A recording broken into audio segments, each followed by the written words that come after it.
దేశకాలాలు బాగున్నప్పుడు పాత్రుడైన వాడికి అసత్కృతంగా అంటే ప్రియాన్ని కలిగించే మంచి మాటలు లేకుండా, పాద ప్రక్షాళన మొదలైన గౌరవాలు లేకుండా, కూర్చోబెట్టి సత్కారం చేసి పూజలు మొదలైనవి చేయకుండా అగౌరవభావంతో చేసే సత్పాత్ర దానం కూడా తామస దానమే అవుతుంది. అవజ్ఞాతంగా అంటే పాత్రులైన దానిని ధిక్కరించి అవమానపరిచే చేసే దానం ఏదైతే ఉందో అది కూడా తామస దానమే. ఇప్పటి వరకు చెప్పిన యజ్ఞము, దానము, తపస్సు మొదలైన వాటిని సద్గుణాన్ని కలిగించే ఉపదేశాన్ని భగవంతుడు ఇప్పుడు చేయబోతున్నాడు.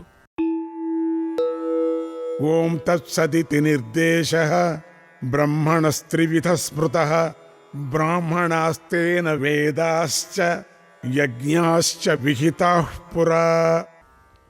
ఓం తత్సత్ అని బ్రహ్మకు 3 విధాలైన నిర్దేశము చెప్పబడింది. పూర్వం దాని చేత బ్రాహ్మణులు, వేదాలు, యజ్ఞాలు చేయబడ్డాయి. ఓం తత్ సత్ అని బ్రహ్మకు 3 పేర్లు. అందుకే మనం మంచి పనులన్నిటిలోనూ హరి ఓం తత్సత్ అనుకోవాలి.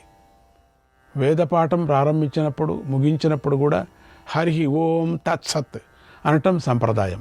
హరి ఓం అంటారు, హరి ఓం తత్సత్ అనాల. దేనితో మనకు తెలుపుతారో దాని నిర్దేశము అని పిలుస్తారు. ఓం తత్ సత్ అనే ఈ 3 పదాలతో బ్రహ్మ మనకు తెలపబడుతున్నాడు అని బ్రహ్మజ్ఞానులు ఉపనిషత్తుల్లో విచారణ చేసి చెప్పారు. ఈ నామ నిర్దేశము గల బ్రహ్మ నుండి బ్రాహ్మణాదుల సృష్టి జరిగింది. బ్రహ్మ నుండి వేదాలు కూడా దీని నుండే పుట్టాయి. యజ్ఞాలు కూడా ఈ నిర్దేశం నుండే పూర్వం నిర్మించబడ్డాయి. ఈ 3 శబ్దాలను స్తుతించటం కోసమే ఈ శబ్దాల నుండి సృష్టి జరిగింది అని వర్ణించి చెబుతున్నారు అని తెలుసుకోవాలి. 8వ అధ్యాయంలో 13వ శ్లోకంలో ఓంకారము బ్రహ్మవాచకము అని చెప్పబడింది. బ్రహ్మము నిర్విశేషం కనుక తత్ అంటే అది అని పరోక్షంగా మాత్రమే చెప్పబడుతుంది. సత్ అంటే ఉండేది అని అర్థం. సత్ ఈ 3 పదాలు తప్ప నిత్య సత్యమైన బ్రహ్మ వస్తువును మరే పదము చెప్పలేదు. ఓం ఇతి బ్రహ్మ అని తైత్తిరీయం చెబుతున్నది. తదితి వా ఏతస్య మహతో భూతస్య నామ భవతి అని ఐతిరేయకం చెబుతున్నది. సదేవ సౌమ్యేదమగ్ర ఆసీత్, సౌమ్యేదమగ్ర ఆసీత్ అంటే అని చాందోగ్యం చెబుతున్నది. బ్రహ్మగారు ఓం తత్ సత్ అనటంతోనే బ్రాహ్మణాదులు, వేదాలు, యజ్ఞాలు పుట్టాయి, అంటే ప్రకాశించాయని తెలుసుకోవాలి. తస్మాదోమిత్యుదాహృత్య యజ్ఞదాన తపక్రియాః ప్రవర్తంతే విధానోక్తాః సతతం బ్రహ్మవాదినాం. అందువల్ల బ్రహ్మవాదుల యొక్క విధి విధానోక్తములైన యజ్ఞదాన తపక్రియలు ఎల్లప్పుడూ కూడా ఓం అని పలికిన తర్వాతే ప్రారంభించబడుతూ ఉంటాయి. బ్రహ్మను గురించి చెప్పే స్వభావం కలవారు బ్రహ్మవాదులు, అంటే జ్ఞానులు. వారు చేసే యజ్ఞాలలోనూ, దానాలలోనూ, తపస్సులోనూ ముందుగా ఓం అనే పదమే వినిపిస్తుంది. అందువల్ల ఓంకారాన్ని ఉచ్చరించటంతో చేసే సత్కర్మ నిర్విఘ్నంగా పూర్తి అవుతుందని తెలుసుకొని యజ్ఞ, దాన, తపస్సులు ప్రారంభించే ముందు ఓంకారాన్ని ఉచ్చరించి చేయాలి. తదిత్యనభిసంధాయ ఫలం యజ్ఞ తపక్రియాః దానక్రియాశ్చ వివిధాః క్రియంతే మోక్షకాంక్షిభిః. తత్ అని అంటూ ఫలమును మనస్సులో ఉంచుకోకుండా యజ్ఞ తపక్రియలు, వివిధములైన దానక్రియలు మోక్షాకాంక్షుల చేత చేయబడుతున్నాయి. మోక్షాకాంక్షుల చేత చేయబడుతున్నాయని చెప్పుకోవాలి. తత్ అనే బ్రహ్మనామాన్ని ఉచ్చరించి యజ్ఞము మొదలైనటువంటి కర్మల ఫలాన్ని మనస్సుకు రానివ్వకుండా యజ్ఞ కర్మలను, తపకర్మలను, రకరకాలైన దాన కర్మలను అంటే భూదానము, స్వర్ణదానము మొదలైన వాటిని మోక్షాన్ని కోరుకునే వారు చేస్తూ ఉంటారు. ఓంకారానికి తత్ శబ్దానికి వినియోగాన్ని చెప్పారు. ఇక ఇప్పుడు సత్ అనే శబ్దానికి వినియోగాన్ని చెప్పబోతున్నారు. సద్భావే సాధుభావే చ సదిత్యేతత్ ప్రయుజ్యతే ప్రశస్తే కర్మణి తథా సచ్చబ్దః పార్థ యుజ్యతే.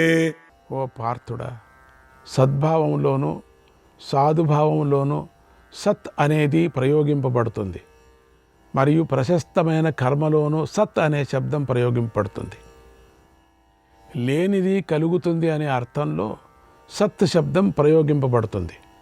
ఉదాహరణకు, లేని కొడుకు పుట్టాడు కదా, పుట్టాడు అనుకోకూడదు, పుట్టాడు అంటే లేని కొడుకు పుట్టాడు మొదలైన సందర్భాల్లో ప్రయోగింపబడుతుంది.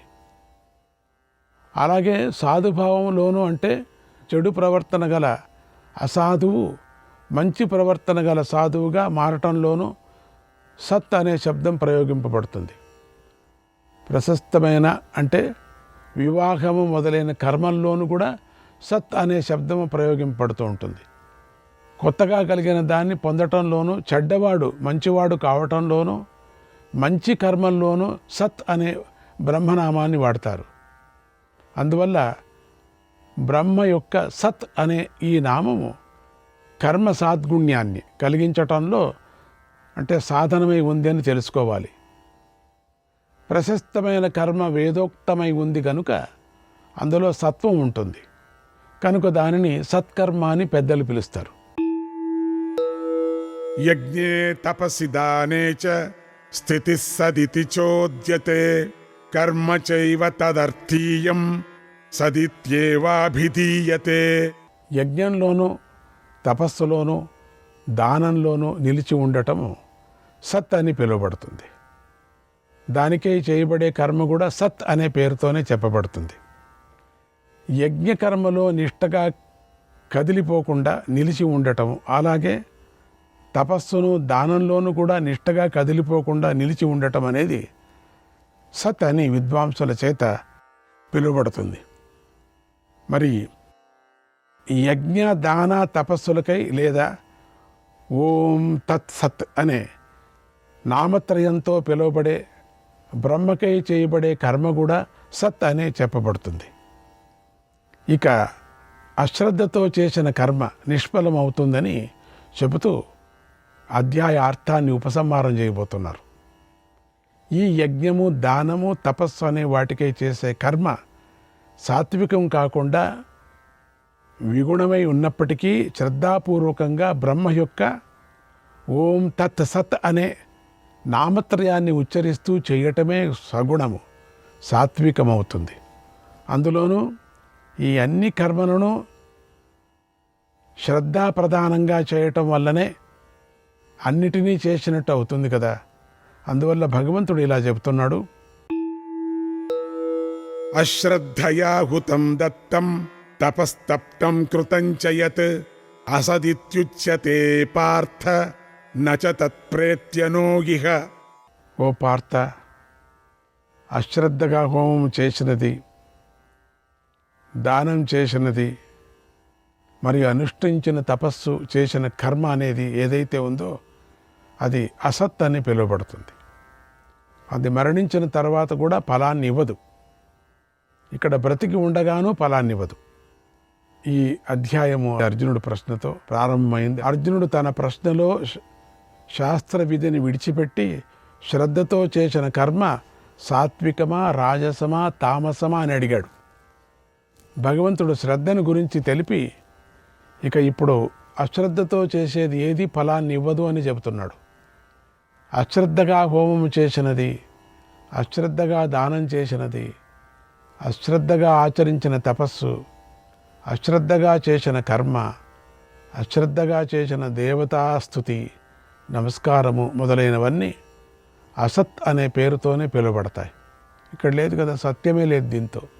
ఎందుకంటే అది నన్ను చేరే సాధన మార్గానికి బయట ఉంది. అశ్రద్ధతో సద్గతి కలగదు. చేసే పని అశ్రద్ధగా ఎంత ఆయాసంతో చేసినా అది పరలోకంలో కానీ ఇహలోకంలో కానీ ఫలాన్ని ఇవ్వదు. ఎందుకంటే ఆ అసత్ కర్మను సాధువులు నిందిస్తారు. నిందిస్తున్నారు కూడా. అన్నిటా శ్రద్ధయే సద్గుణ్యానికి హేతువై ఉంది అని ఈ శ్లోకంలో భగవంతుడు వ్యతిరేకముఖంగా చెప్పాడు.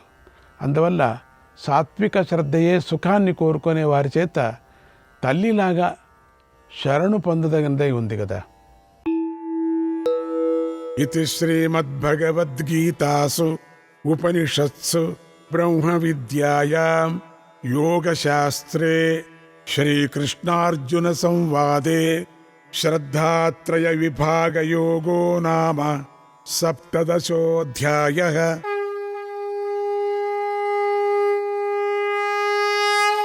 ఓ పార్వతి, నీకు 16వ అధ్యాయ మహిమ చెబుతూ ఖడ్గబాహు రాజు కథను చెప్పాను. ఆ ఖడ్గబాహు యొక్క కుమారుడి వద్ద ఒక సేవకుడు ఉన్నాడు. అతడి పేరు దుశ్శాసనుడు. దుశ్శాసనుడు అంటే వేరే అనుకోవద్దండి. ఆ పేరుకు తగ్గట్టుగానే అతడు కూడా దుర్మార్గుడు. అతడికి కూడా చెడు గుణాలు ఉన్నాయి. ఒక ప్రక్క ఊరంతా గీతా పారాయణం చేస్తుంటే ఈ దుశ్శాసనుడు మాత్రం పారాయణ విడిచి చెడు వ్యసనాలతో కాలం గడిపాడు. ఒకనాడు ఒక ఏనుగు వల్ల మరణించాడు. తర్వాత ఏనుగై పుట్టాడు. దైవవశాన 17వ అధ్యాయాన్ని విని ముక్తిని పొందాడు అన్నాడు పరమేశ్వరుడు. ఆ మాటలు విని పార్వతీదేవికి ఆసక్తి కలిగింది. ఆ మహిమ తెలుసుకోవాలని శివుణ్ణి ఇలా ప్రార్థించింది. ఓ నాథ, మీరు చెప్పిన కథ బాగుంది, చాలా ఆసక్తిగా ఉంది. ఇంతకీ ఆ దుశ్శాసనుడెవరు? అతడెలా ఏనుగయ్యాడు? ఏనుగై ఉండి 17వ అధ్యాయ మహిమను ఎలా విన్నాడు? విని ఎలా తరించాడు? నాకు 17వ అధ్యాయ మహిమను పూర్తిగా చెప్పండి అని కోరింది. శివుడు ఇలా చెప్పాడు. ఓ పార్వతి, రాజైన ఖడ్గబాహు వద్ద దుశ్శాసనుడనే సేవకుడు ఉన్నాడని నీకు చెప్పాను కదా. అతడు పరమ మూర్ఖుడు, దుష్టుడు. అతడు తన వంటి దుష్టులైన మాండలీక రాజపుత్రులతో స్నేహం చేశాడు. ఒకనాడు దుశ్శాసనుడికి మాండలీక రాజపుత్రులకి మధ్య ఒక పనికిరాని చర్చ జరిగింది. మామూలుగా చర్చ జరుగుతూ ఉంటుంది కదా, అందరూ కూర్చొని మాట్లాడుతూ భోంచేసుకొని. దానితో వారు మధ్య మాట పెరిగిపోయాయి. అందులో నేనే వీరుణ్ణి, శూరుణ్ణి, మొనగాణ్ణి, మగాణ్ణి అని ఒకరికంటే ఒకరు గొంతు పెంచి పెద్దగా అరుచుకున్నారు. దుట్టులు కదా, వారి చర్చలు శాంతంగా సాగవు. చర్చలు నేనే మగాడిని, నేనే వీరుణ్ణి, కనుక నేను చెప్పినట్లుగా మీరు చేయాలి, ఎందుకంటే ఆ వస్తువులంతా పాడు చేశాడు కాబట్టి, నా ఎదుట చేతులు కట్టుకొని నిలబడాలి అని అన్నాడు. వెంటనే మాండలీక రాజపుత్రులు ఇలా అన్నారు. సరేలే, ఇది పందెం అనిపించుకోదు, పరీక్ష అనిపించుకోదు, కనుక అసలైన దానిలో గెలిచి చూపించు, అప్పుడు మేము ఒప్పుకుంటాం. ఇదేం పందెం? ఉండిందంతా వస్తువులన్నీ పీకేస్తే పందెం అవుతుందా? కుర్చీలన్నీ పగలగొడితే పందెం అవుతుందా?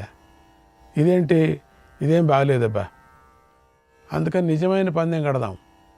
ఇంతకీ ఆ పరీక్ష ఏమిటంటే, మీ రాజ్యంలో ఒక మత్తగజం ఉంది కదా, దాన్ని లొంగ తీసుకో, దాని మీద ఎక్కి మా దగ్గరికి రా, అప్పుడు నిన్ను మేము మగాడు అని గుర్తిస్తాం, నువ్వే వీరుడు, శూరుడు అని ప్రకటిస్తాం, మేము నీకు దాసులుగా ఉంటాం, నువ్వు చెప్పిన పనులన్నీ చేస్తామని రెచ్చగొట్టారు. ఆ మాటలు విని దుశ్శాసనుడికి రోషం పొడుచుకొని వచ్చింది. దుశ్శాసనుడు అంటే మన మహాభారతంలో వచ్చి దుశ్శాసనుడు కాడు, ఆడ పేరు పెట్టుకున్నాడు వీడేరు బాగుందని. వారికి తన వీరత్వం చూపించాలనుకున్నాడు దుశ్శాసనుడు. అందుకని దుశ్శాసనుడు వాడు, ఇటు దుశ్శాసనుడు. వారితో ఇలా అన్నాడు. ఓ దుశ్శాసనుడు, ఓ మిత్రులారా, నేను ఆ మత్తగజాన్ని లొంగ తీసుకుంటాను, దాని మీదే ఎక్కి మీ వద్దకు వస్తాను, నేను మగాడు అని నిరూపించుకొని మిమ్మల్ని దాసులుగా చేసుకుంటాను అని వేగంగా తన రాజ్యంలోని గజశాలకు వెళ్ళాడు దుశ్శాసనుడు. దుశ్శాసనుడు కాదు, దుశ్శాసనుడు. అక్కడ గల మత్తగజానికి మదం ఎక్కువగా ఉంది ఆ సమయంలో. పైగా అది పిచ్చి కోపంతో ఉంది. ఎవరిని కూడా అది దగ్గరికి రానివ్వటం లేదు. అందుచేత మావటివాడు శిక్షణ ఇచ్చేవారు కూడా దాని వద్దకు పోవటం లేదు. దూరంగా నిలబడి కర్రతోనే దాని వద్దకు ఆహారాన్ని మెల్లగా అందిస్తూ ఉన్నారు. అలాంటి మత్తగజాన్ని దుశ్శాసనుడు లొంగదీసుకోవాలనుకున్నాడు. బాగా పెరిగిన తన మీసాలు పదే పదే తిప్పుకున్నాడు. మత్తగజం దగ్గరికి వెళ్ళాడు. వెళ్ళిన వాడు ఉపాయాలతో దాన్ని వశం చేసుకోవాలి, కానీ రెచ్చగొట్టకూడదు కదా. వెళ్ళాడు, మొదలే రెచ్చిపోయింది అది. వీడు వెళ్ళాడు, రెచ్చగొట్టాడు. కానీ మూర్ఖుడైన ఈ దుశ్శాసనుడు దాన్ని రెచ్చగొట్టాడు. దుశ్శాసనుడు దానిలో కసిని పెంచాడు. దాంతో దానికి ఉన్న పిచ్చి కాస్త ఎక్కువైపోయింది. ఇంకా దానికి ఉన్న కోపము ఎక్కువైపోయింది. ఎవరైనా దగ్గరికి వస్తే వారి అంతు చూడాలనే కసి దానిలో బాగా పెరిగిపోయింది. పైగా తిండి తనకు తక్కువగా పెడుతున్నారనే కోపంతో అది బాగా రగిలిపోయింది. అలాంటి స్థితిలో ఉన్న ఆ మత్తగజం ఎదుట ఈ దుశ్శాసనుడు మళ్ళీ తొడగొట్టాడు. అక్కడ దుశ్శాసనుడు అది కోపించి వేగంగా తొండం విసిరింది ఒక్కపారి. దుశ్శాసనుడు నేర్పుగా తప్పించుకున్నాడు. ఎలాగైనా దాని మీదకి ఎక్కి దాని కుంభస్థలం మీద బాగా గుద్దులు గుద్ది దాని మదం దించాలనుకున్నాడు. అనుకున్నట్లుగానే దుశ్శాసనుడు ఒక మంచి అవకాశం దొరికింది. వెంటనే ఒక్కసారిగా పైకెగిరి దాని మీదకి ఎక్కేశాడు. దాని కుంభస్థలం మీద పిడిగుద్దులు గుద్దాడు. దానితో ఆ గజానికి కొద్దిగా పిచ్చి తగ్గింది. దుశ్శాసనుడికి లొంగింది. బాగా గుద్దాడు. ఎందుకంటే కొంచెం బలవాడే వీడు దుశ్శాసనుడు. ఇంకేముంది, దుశ్శాసనుడు మనగాడైపోయాడు. మళ్ళీ మీసాలు తిప్పుకుంటూ నేను మత్తగజాన్ని లొంగ తీసుకున్నాను, నేనే లోకంలో వీరుణ్ణి అరుస్తూ మళ్ళీ తొడగట్టుకున్నాడు. ఆ శబ్దాన్ని వినటంతోనే మత్తగజానికి తగ్గిన పిచ్చి మళ్ళీ పెరిగింది. దాంతో అది వీడిని ఎలాగైనా క్రింద పడేసి తొక్కేయడానికి అవకాశం కోసం ఎదురు చూస్తుంది. అది వీడికి చేయాల్సిందే. వీడి మీసాలోడికి తడగట్టుకుంటాడు, నా దగ్గరికి వచ్చే చేస్తానుండు అని. అప్పుడు మూర్ఖుడైన దుశ్శాసనుడు దాని ప్రవర్తన గమనించలేకపోయాడు. సంతోషంతో పొంగిపోతూ ఏనుగుపై కుదురుగా కూర్చోక అటు ఇటు కదలసాగాడు, ఊగసాగాడు. ఊరికే ఉండకూర్చోదా. అప్పుడు మత్తగజం ఒక్కసారిగా తన శరీరాన్ని విదిలించింది. అంతే, అటు ఇటు కదులుతూ ఊగుతూ ఉన్నటువంటి దుశ్శాసనుడు ఏనుగుపై నుంచి జుర్రును జారి కింద పడ్డాడు. అప్పుడు మత్తగజానికి అవకాశం దొరికింది. వెంటనే అది మీదికొచ్చి దుశ్శాసనుడిని దంతాలతో పొడి చేసింది, కాలితో త్రొక్కి చంపేసింది. అలా దుశ్శాసనుడు ఘోరంగా మరణించాడు. తర్వాత పూర్వకర్మానుసారంగా దుశ్శాసనుడు సింహాల దేశరాజైన జయదేవుడి రాజ్యంలో ఏనుగై పుట్టాడు. అక్కడ పెరిగి చాలా కాలం జీవించాడు. పూర్వజన్మ జ్ఞానం ఉండటం వల్ల గీతలోని 17వ అధ్యాయం వింటే తనకు ముక్తి కలుగుతుందని పండితుల నోట విన్నాడు. ఆ రహస్యాన్ని మనస్సులో పెట్టుకున్నాడు. తనను తాను ఉద్ధరించుకోవాలని ఆలోచించాడు. మంచి అవకాశం ఎక్కడ దొరుకుతుందా అని ఎదురు చూస్తున్నాడు. శ్రీకృష్ణాయ పరమాత్మనే నమః.